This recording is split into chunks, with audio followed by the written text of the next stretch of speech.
Hi, and welcome to Long Live the Queen, where we talk about the women who made history. And by we, I mean the royal we, because it's just me. This week, our subject is Anne of Burgundy.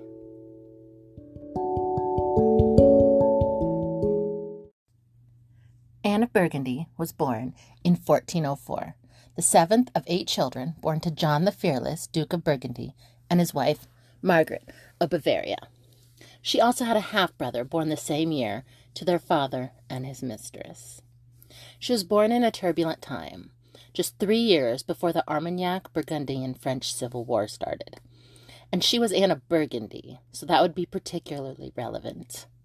At the time of her birth, she had 6 older siblings: Margaret, 11, Marie, 11, Philip, 8, Catherine, 5, Joanna, 5, and Isabel, 4. If you're wondering if they were twins, I don't think so. Probably just poor record keeping or births very close together. Civil War was about to break out, and keeping track of your daughter's ages probably wasn't a huge priority. France was a tinderbox, just waiting to go up in flames. So we have to assume their ages within a margin of error of a year or 2. Not keeping track and then saying, yeah, she's about 5, when she may be 4 or 6.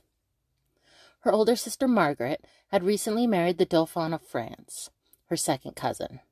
But that's what European royals did back then. She was preparing to be the future Queen of France. She was being trained for that position in Paris and no longer at home with her sisters. Her grandfather, now newly deceased, had been attempting to strengthen the Burgundian line of the French royal family. He wasn't going to live forever, and his feud with his nephew was a losing battle after his death. So while he was still in charge of marrying off the royal children, he was going to marry one of them to his granddaughter. A Burgundian future queen would be the perfect solution. Mary was probably younger than her sister and was still, for now, unmarried. Fun fact for my Tudor fans, 11-year-old Mary is the future great-great-grandmother of Anne of Cleves, the 4th queen consort of King Henry VIII of England. Anne will have her own episode eventually, so we will get back to her. Philip, the heir and only boy, was 8. Catherine, Joanna, and Isabel were all around 4 or 5. After Anne, she had one more sister, Agnes, born 3 years later. Agnes was born in 1407, when Anne was 3, the same year that the French Civil War started. The war was known as the Armagnac-Burgundian Civil War. I'm not going to go into the whole complicated issue, but here's the shorter story. The King of France was having trouble with his mental health. He was more off than on. We've talked about this king in other episodes. He was the one known both as Charles the Mad and Charles the Beloved. His mental health issues did not equip him to be king, but he was well liked all the same. When his mental health was off, there were 2 men fighting for power. In one corner, we have Louis, the Duke of Orleans, younger brother to the king and uncle to the royal children. In the other corner, we have the king's uncle, Philip the Bold, Duke of Burgundy. He had the experience of being Lord Protector, but he was getting older. Louis thought he should retire and leave the Lord Protecting to the younger generation. They were fighting over the regency, and more importantly, the right to marry off the royal children for alliances. Louis, the king's brother, was known for being a bit promiscuous, fairly openly. He liked the ladies.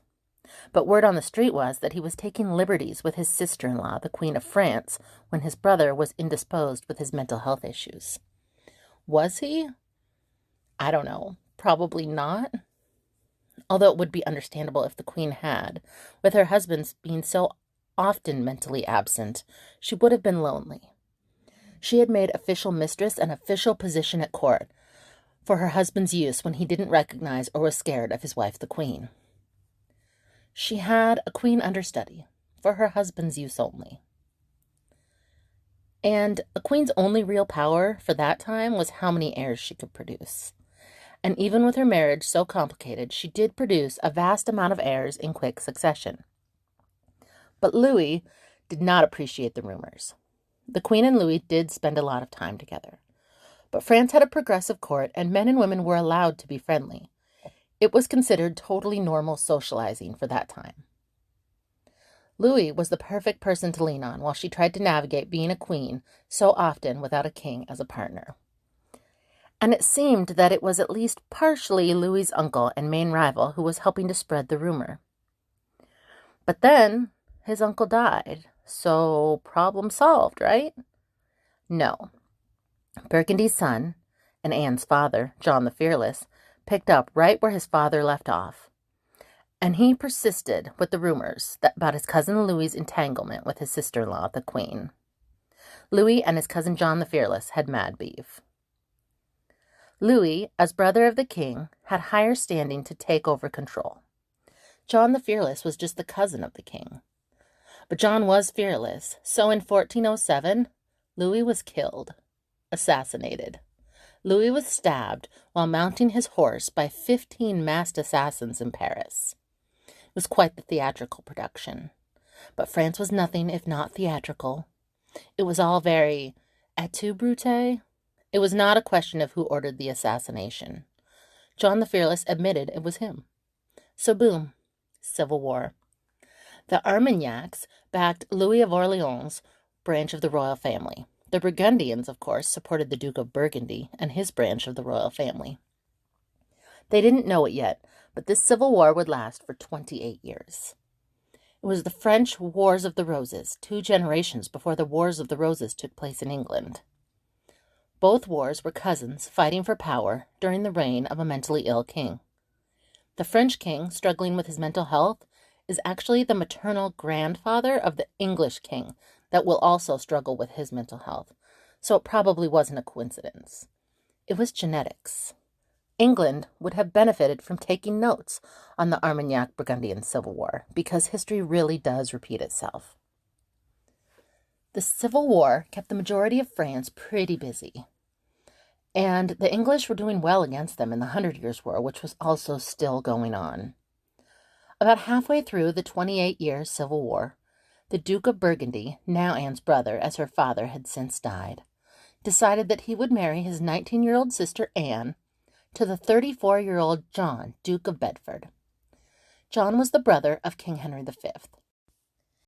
And for the last year, since Henry V's death, he had been acting as regent for his infant nephew, mostly in charge of the war effort in France.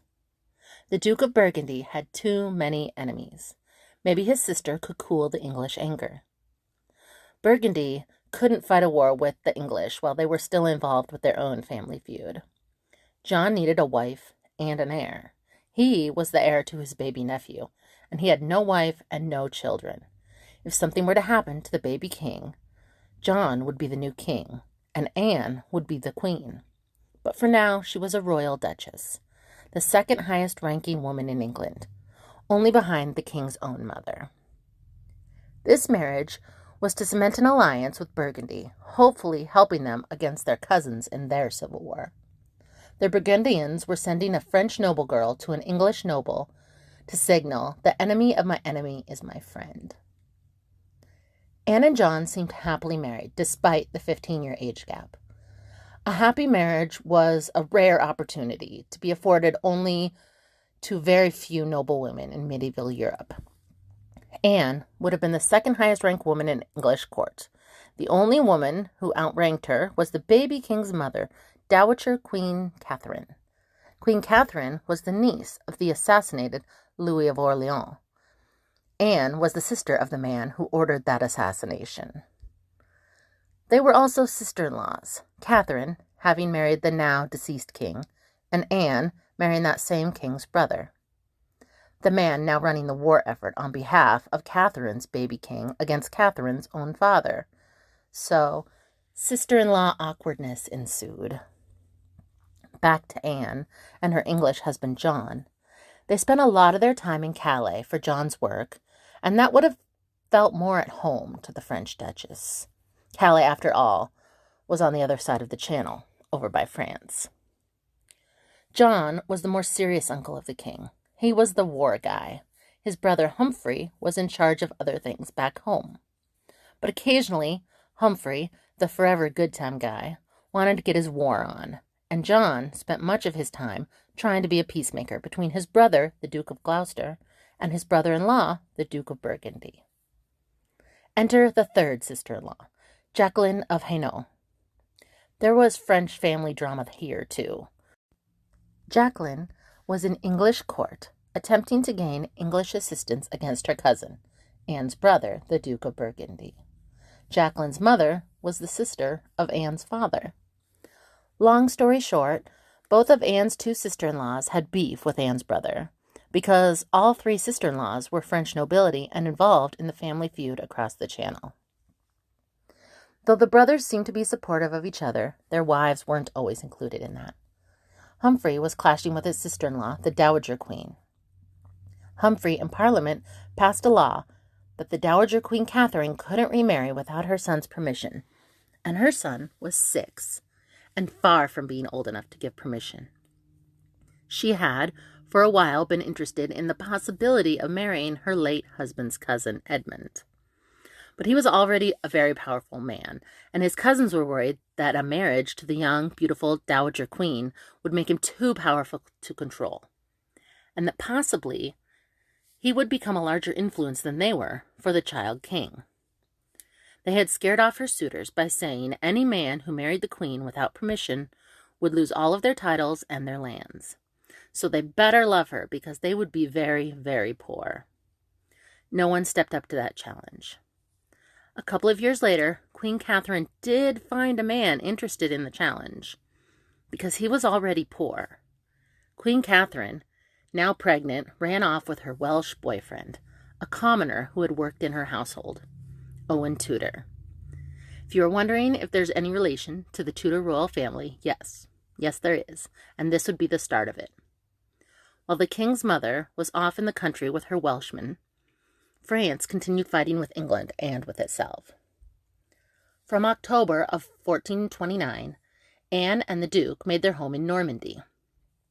Bedford remodeled his castle, making the domestic apartments more comfortable and improving the chapel, library, and wardrobe.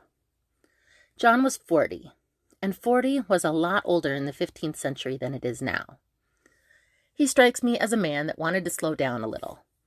Maybe not the guy that runs off to war, but he couldn't slow down. He was in charge of the country for his 4-year-old nephew, King Henry VI. His only real help was his almost hedonistic good-time guy brother, Humphrey. John had to be the war guy, and Anne was his 25-year-old wife, trying to be supportive. Enter Joan of Arc. Joan later testified that when she was 13, around 1425, a figure she identified as Saint Michael, surrounded by angels, appeared to her in the garden. After this vision, she said she wept because she wanted them to take her with them. Throughout her life, she had visions of Saint Michael, who was seen as the defender of France.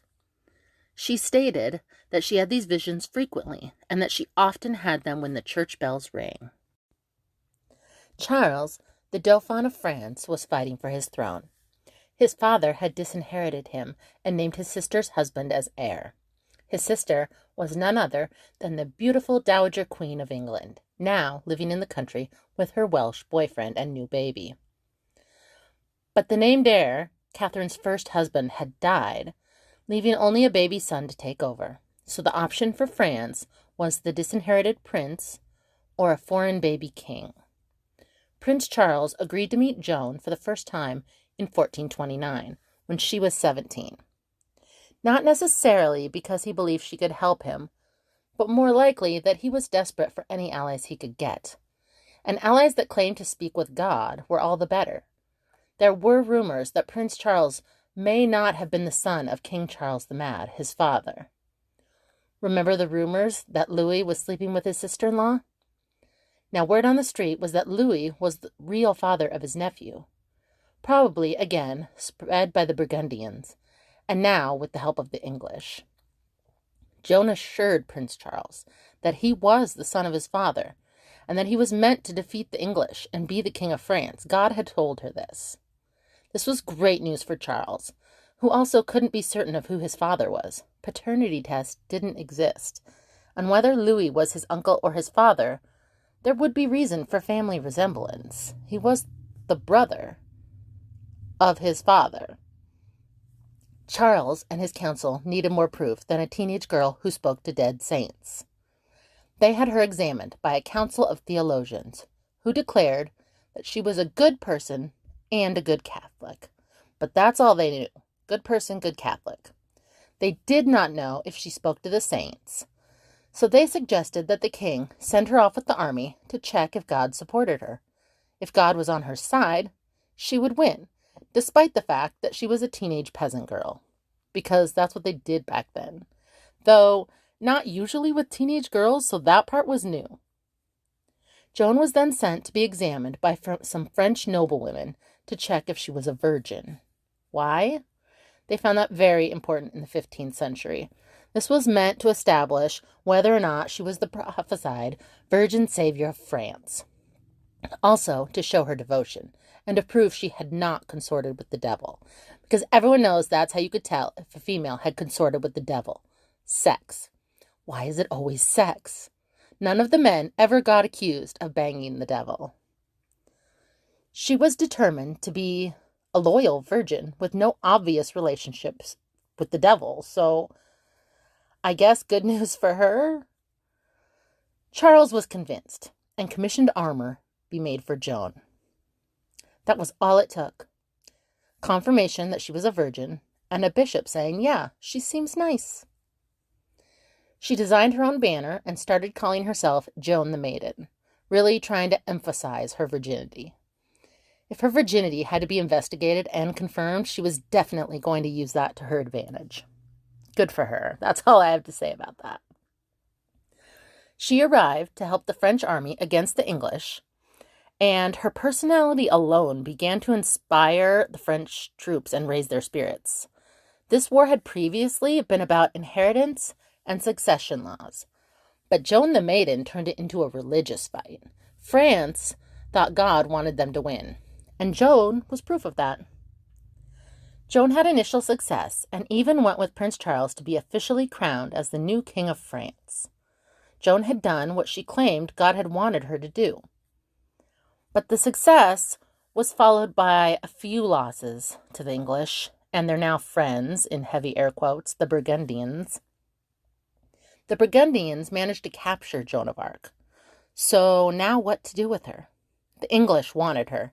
She had caused them a lot of problems. They had been winning until Joan inspired the French army. The Burgundians ransomed Joan to the English because they needed money more than they needed Joan. And King Charles really didn't intercede to save her, so I guess his gratitude hadn't lasted so long. Now that he was king, he didn't really need this peasant girl. Rude. Joan was put on trial by the English the following year.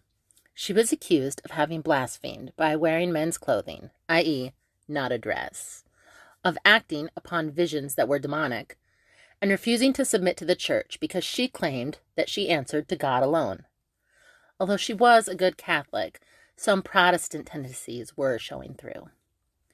Joan testified that her visions had instructed her to defeat the English and crown Charles, and her success was argued to be evidence that she was acting on behalf of God. Like, dude, did you see what I did? I'm a teenage peasant girl. Obviously, I had help from God. If left unchallenged, her testimony would invalidate the English claim to the throne of France. If God wasn't on their side, they couldn't be correct. The verdict was a foregone conclusion. Joan's guilt could be used to compromise Charles' claim to legitimacy by showing that he had been consecrated by the act of a heretic. In short, it was little more than a show trial. So, back to Anne of Burgundy. She was present during the trial against Joan of Arc.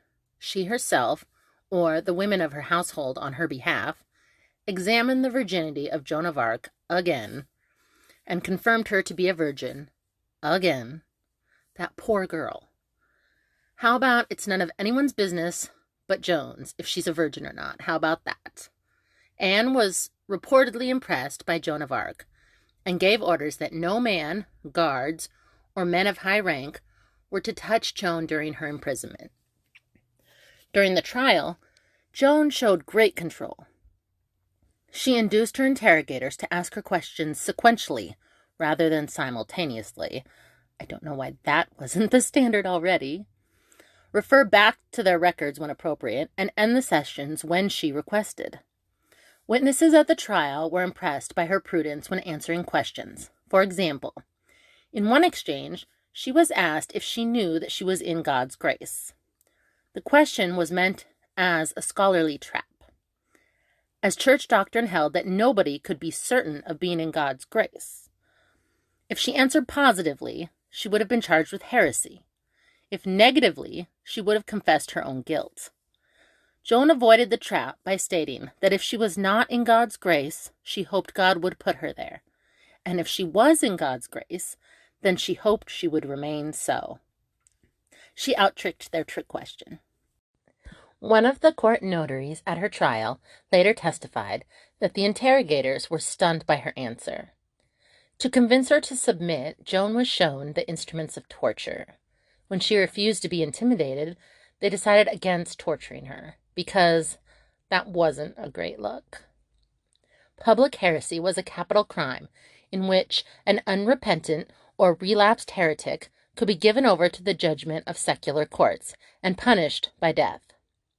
Joan decided to act repentant. She was required to renounce wearing men's clothing. She exchanged her clothes for a woman's dress and allowed her head to be shaved. She was returned to her cell and kept in chains. Witnesses at the rehabilitation trial stated that Joan was subjected to mistreatment and rape attempts, and that guards placed men's clothes in her cell, forcing her to wear them. At about the age of 19, Joan was executed in 1431.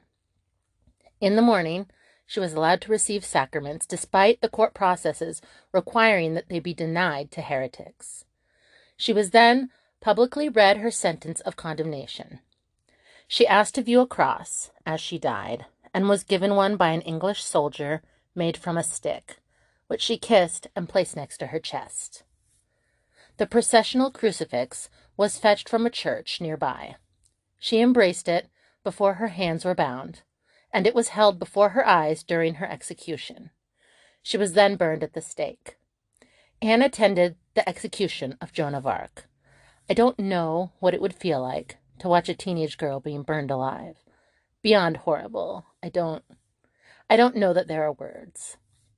But even in a time that was seen as an acceptable punishment, I can't imagine it was easy in any way.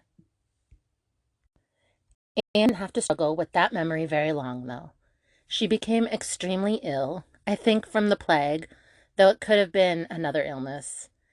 Bedford ordered the relics of Saint Germain to be carried in procession in an effort to intercede for her recovery. The effort was made in vain, as Anne died on November 14th, 1432, in France. The Duke paid for an elaborate memorial service that was attended by 14,000 Parisians. Her effigy is now in the Louvre Museum. In addition to all this, the Anglo-Burgundian alliance was broken, and Bedford married just 5 months later. His new bride was Jacquetta of Luxembourg, the niece of his French chancellor. But we'll get back to his next wife when we cover Jacquetta of Luxembourg. The alliance that Anne helped create was then broken. Her presence seemed to be an integral part of that alliance, because without her, it almost immediately fell apart. And I don't think she gets enough credit for that. And that is where we will leave it for this week. What did you think of Anne? This episode was pretty short. We don't know a lot about her, and she didn't live long, but she played a major part in not only the French Civil War, but also in the 100 Years' War. Her life ended just after her participation with Joan of Arc. What did you think of Joan the Maiden? Thank you for bearing with me through the Joan of Arc talk. I stopped a couple times. I was a little choked up. Joan gets me. What inspired her to take on the English? Did she have visions from God? Or was she mentally ill but charismatic? You can share your thoughts with me at longlivethequeenpodcast@gmail.com or on Facebook or Instagram at longlivethequeenpodcast. Long live to all the queens out there. And until next time, bye.